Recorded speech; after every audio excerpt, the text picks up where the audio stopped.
Hey there, growth seekers. Welcome back to another inspiring episode of the Growing Forward podcast, where we talk all about personal growth, fulfillment, and unlocking your true potential. I'm your host, Jonathan. And I'm Janelle. We're so excited to have you with us today. This podcast is all about helping you take those small but meaningful steps toward becoming the best version of yourself. If this episode resonates with you, don't forget to hit that subscribe button and give us a thumbs up if you're watching on YouTube. Okay, Jonathan, let's kick things off. Today, we're tackling embracing change. Oh, yeah, It's just something that's, I think, pretty close to home for everybody. definitely. And we've got a fascinating mix of sources for this one. Everything from personal growth blogs to business magazines. And we're going to be getting into some really practical tips and some surprising insights into how and why change works for us. Yeah, it's interesting because while we all experience change, we don't always understand the mechanisms behind it. Right. Like why we react the way we do. Yeah, that's something that really stood out to me in these articles. Okay. Like Training Edge, a business consultancy blog, along with Nailish Patel over at Change Management Review, both talk about how humans have this built-in aversion to change. Right. It's not just a personality core. It's like ingrained in our biology. Exactly. You can even see it in the brain. The amygdala, which is the part of our brain responsible for processing fear and threat, goes into overdrive when we're confronted with the unknown. So it makes sense that routine feels safe and predictable because it minimizes that amygdala activity. So basically, we're hardwired to get a little freaked out when things change. Pretty much, yeah. But like both those sources mentioned, change is inevitable. It is. It's going to happen whether we like it or not. That's a really important point. Right. If we accept that change is a constant, then the real challenge isn't avoiding it, Right. but figuring out how we respond to it. And that's where things get really interesting. That's where the idea of a growth mindset comes in. I know Aspire Atlas, this personal growth blog, was really big on that. Huh? They had these concrete steps, like celebrating the effort you put in and viewing setbacks as lessons rather than failures. Oh, I like that. That seems way more actionable than just telling yourself to think positive, doesn't it? It really does because it shifts the focus from the outcome to the process. Okay. Imagine you're trying to learn a new language, for example. A growth mindset would encourage you to celebrate the fact that you're putting in the effort to study, even if you're still making mistakes. Yeah, Each stumble becomes an opportunity to learn and improve. I see what you mean. And this reminds me of something the Business and Financial Times mentioned. They were saying that being able to bounce back from challenges isn't some magical trait. Right. It's actually a skill you develop by going through those. It's like the more you navigate change, the more resilient you become.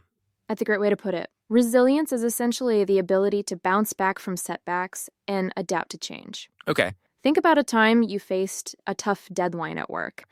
Did you let the pressure overwhelm you, or did you find a way to push through and deliver? Yeah. That's resilience in action. Okay, that makes sense. Yeah. So we've got this idea of mindset and resilience as being key to handling change. But then there's this other piece I found really intriguing. Okay. Nailish Patel over at Change Management Review talks about embracing curiosity.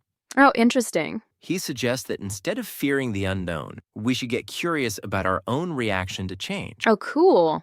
Why does this particular change make me anxious? Yeah. What can I learn about myself from this? It's so fascinating because it encourages self-awareness, Right. which is so crucial during times of transition. It's not about suppressing your feelings or pretending everything's fine. No. It's about acknowledging those feelings and then getting curious about where they're coming from. It turns the whole experience into a process of self-discovery rather than just something to endure. I love that. Yeah, That like instead of being a victim of change, you become an investigator of your own experience. exactly. And speaking of real world examples, didn't Patel mention a case study where this approach actually works? Yes, he talked about a tech company that was introducing a new digital tool to its employees. Instead of just forcing everyone to use it, Right. they created a space for employees to explore the tool, voice their concerns, and ask questions. The company encouraged curiosity rather than demanding compliance. And I bet that made a huge difference in how the change was received. It absolutely did. Not only did it lead to a smoother implementation, but it also fostered a sense of ownership among the employees. They felt like their opinions mattered, and they were more willing to embrace the change because they had been a part of the process. Okay, so we've talked about mindset, resilience, and curiosity, but I think for our listener, it's also really important to acknowledge that change can really take a toll. For sure. And I was really struck by how Jigbordi Kwakudusu, even though she writes for a business audience, kept emphasizing self-care during times of change. I think that's so crucial and often overlooked. People tend to push themselves even harder during times of transition, thinking they need to power through it all. Right. But neglecting self-care can actually backfire. Oh, yeah. If you're burned out, stressed, and not sleeping well because of all the changes happening around you, Right. you're not going to be able to adapt effectively. So you can't pour from an empty cup, right? Exactly. And that's where the concept of mindfulness comes in. Aspire Atlas talked about how even just 5 minutes a day of dedicated mindfulness practice can make a huge difference in how you manage stress and navigate change. And even the busiest person can find 5 minutes in their day. It's a small investment with potentially huge returns. Absolutely. And it's not just about surviving change, Right. handling change well, being able to adapt and even thrive in the midst of it Right. can actually make you more effective in all areas of your life. So we've got all these different pieces of the puzzle. The why of change the mindset, shift the importance of curiosity and self-care. But I think our listeners are probably wondering, okay, great, but what are some actionable steps I can take right now? That's a great question. And luckily, all of our sources are full of practical advice and tips. Awesome. But before we get into those, I think it's worth highlighting one more thing. Okay. The difference between personal and professional change. That's a good point. We've been talking about them almost interchangeably, We have. but they're definitely not the same beast. Right. With personal change, you have more control. Okay. You decide to learn a new skill, Yeah. take up a new hobby, change your eating habits. It's driven by your own goals and your own timeline. But with professional change, it often feels like it's being done to you. It does. A new boss, a company merger, you have to learn. Right. It can feel a lot more threatening because you have layered control. Exactly. And that lack of control can make it even harder to embrace the change. But this is where Jigbordi Kwakudosu's emphasis on self-care becomes even more important. It does. Because if you're already feeling stressed and overwhelmed by the professional changes happening around you, Then you're going to be less equipped to handle them effectively. right. It's like trying to fight a battle with a depleted army. So what can our listener, who might be facing a big change at work right now, do to navigate this whole thing successfully? First off, acknowledge your feelings. Okay. It's perfectly normal to feel stressed, anxious, maybe even a little resentful when change is imposed upon you. Yeah. Don't try to bottle it up or pretend everything's fine. Especially in a professional setting where we often feel like we have to put on a brave face I know, right? and act like we're totally on board with whatever's happening, even if we're not, Exactly. right? But that's not sustainable. Instead, create that safe space for dialogue the change management review talked about. Yes. Talk to your colleagues, your manager, maybe even a mentor outside the company. Good idea. Get those feelings out in the open. And remember what Nilesh Patel said? Get curious. Oh, yeah. Instead of just resisting the change, Like, try to understand why it's happening okay, and how it might actually create opportunities for you. exactly. Sometimes when you peel back the layers of fear and uncertainty, there might be some genuine positives within the change. You never know. And that's where that growth mindset comes in handy. It is. Instead of seeing the change as a threat to your job or your status quo, try to view it as a chance to learn new skills, expand your responsibilities, Yeah. maybe even discover a new passion or talent you didn't know you had. Absolutely. And don't forget about the practical stuff. BNFT emphasize the importance of tapping into your community. Right. And that's so key in a professional context. Who are your allies? Yeah. Who can you learn from? Right. Who can you vent to when things get tough? And for goodness sakes, prioritize self-care. Yes, please. We've said it before and we'll say it again. You can't pour from an empty cup. You can't. Get enough sleep, move your body, do things that bring you joy. Take care of yourself. Because when you're taking care of yourself, you're so much better equipped to handle whatever challenges, changes, or opportunities come your way. You are. So to sum it up, dealing with professional change is about finding that balance between acknowledging the very real difficulties Right. while also seeking out the potential positive and taking care of your own well-being throughout the process. It's not about pretending everything's rosy, Right. but it's also not about letting fear and resistance paralyze you. It's about finding that sweet spot of proactive engagement where you're both shaping the change and being shaped by it. You know, as we're talking about navigating change in the workplace, it makes me think about how change can sometimes be a catalyst for innovation. That's a fascinating point. It reminds me of what Training Edge was saying. about how change isn't just about survival, it's actually the key to unlocking growth and staying ahead of the curve. They had that great example of Blockbuster versus Netflix. One company clung to the old ways, the other embraced this shift towards digital streaming. And we all know how that story ended. It's a classic example of how resistance to change can be detrimental, Yeah, even fatal in the long run. right. Change is happening all around us, It is. whether we like it or not. So the question is, are we going to ride the wave or get swept under? That's a powerful image. Right. And it really highlights how change, while often disruptive, Yeah, can also be incredibly creative. for sure. It forces us to think differently, to come up with new solutions, Right. and to innovate in ways we might never have considered before. Think about it. So many of the inventions and innovations that have shaped our world were born out of change. The printing press, the automobile, the internet. Wow. All of these emerged from someone recognizing a shift, seeing a problem, and coming up with a solution. I never thought about it that way. It's like change creates the need for innovation. So instead of fearing change, what if we started seeing it as an opportunity to create something new, to solve a problem, to make things better? That's a powerful shift in perspective. It's not about passively waiting for change to happen, about actively seeking ways to shape the change, turn it into something positive, to innovate and create something new. Right. And that can apply to your personal life just as much as your professional life. I was just thinking that. Yeah, Whether it's a change in your living situation, a shift in your relationships, or even a health challenge. right?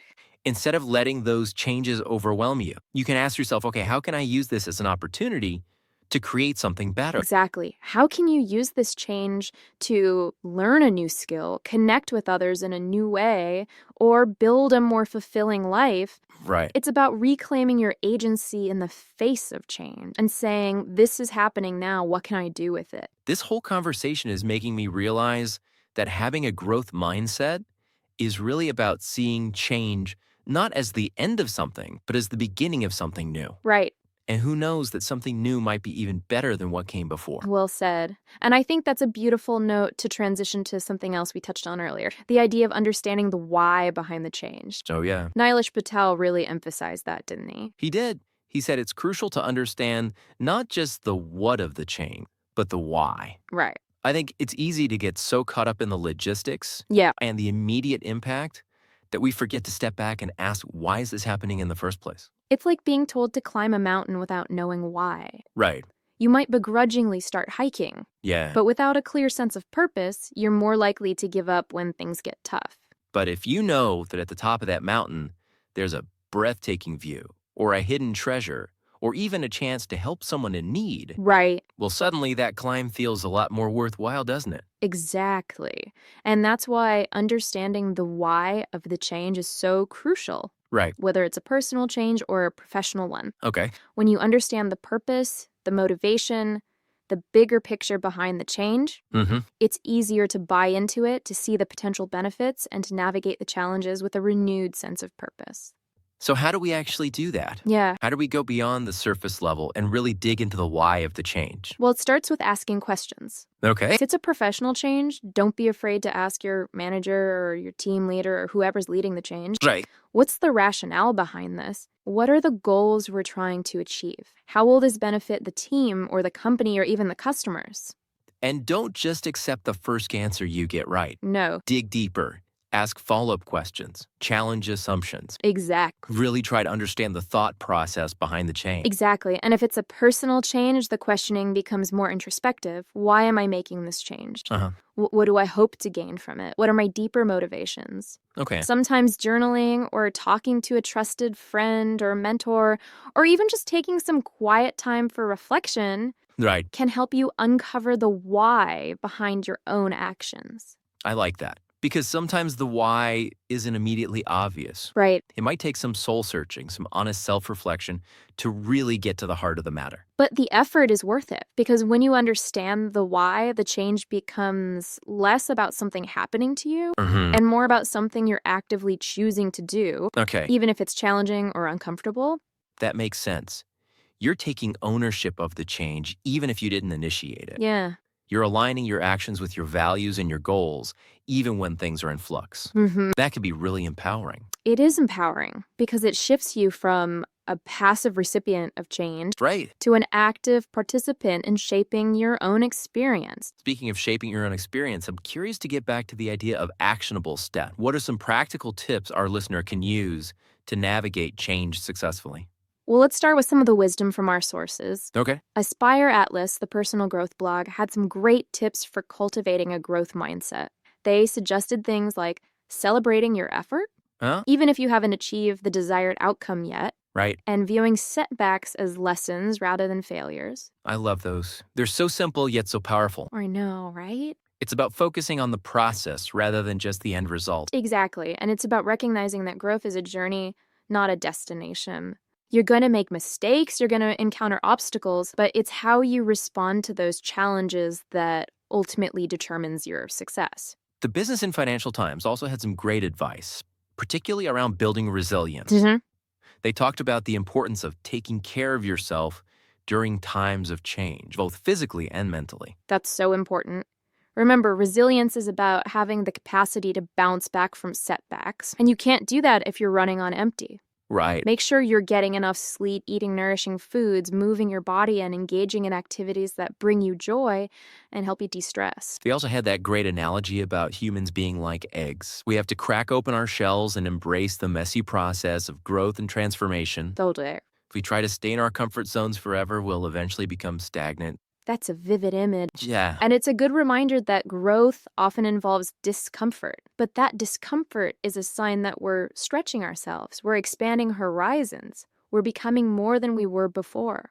Training Edge reminded us that change fuels innovation and adaptation, Right. both of which are crucial for personal and professional growth. Yes. They gave the example of Blockbuster, which failed to adapt to the changing market Right. and ultimately went out of business. It's a cautionary tale for sure. It is. But it's also a reminder that we have a choice. Yeah. We can either cling to the old ways and risk becoming irrelevant, or we can embrace change and see it as an opportunity to innovate, to adapt, and to thrive. And the Change Management Review website offered some really practical advice for navigating change in a work environment. Okay? They talked about the importance of creating safe spaces for dialogue, Uh-huh. encouraging reflective practices to understand resistance, Right. and emphasizing continuous learning to stay ahead of the curve. Those are all great strategies. When people feel safe to express their concerns and ask questions, Right. it can really help to alleviate some of the anxiety and resistance that often accompany change. And I have to say, I love that Aspire Atlas suggested trying new foods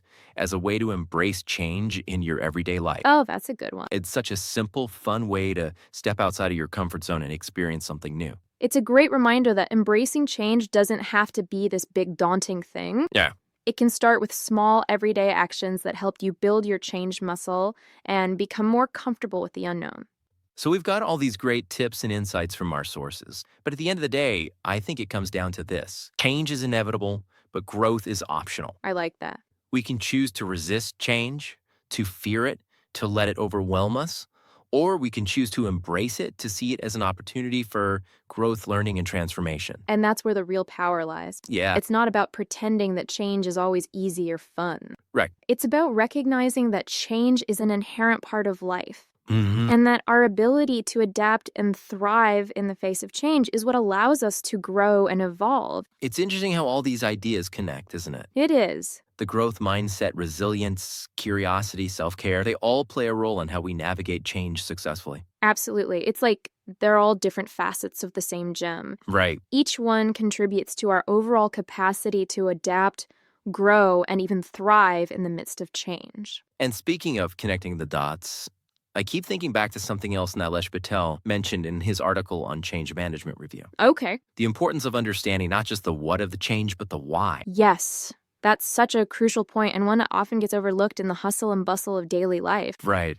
We get so caught up in the logistics, the immediate impact of the change, Yeah. that we forget to zoom out and ask ourselves, what's the bigger picture here? It's like someone handing you a puzzle piece without showing you the picture on the box. Right. You might be able to fit it in somewhere, but you won't really understand its significance or how it contributes to the whole. That's a great analogy, and it highlights why understanding the why behind a change is so crucial, Right. whether it's a personal change or a professional one. Okay. When you understand the purpose, the motivation, the bigger picture, it's easier to buy into the change, to see the potential benefits, and to navigate the challenges with a greater sense of purpose. It's like knowing the destination of a road trip. Yes, You might encounter detours and roadblocks along the way, you might. but knowing where you're headed keeps you motivated and prevents you from feeling lost. Exactly. And that sense of direction can make all the difference in how you experience the journey.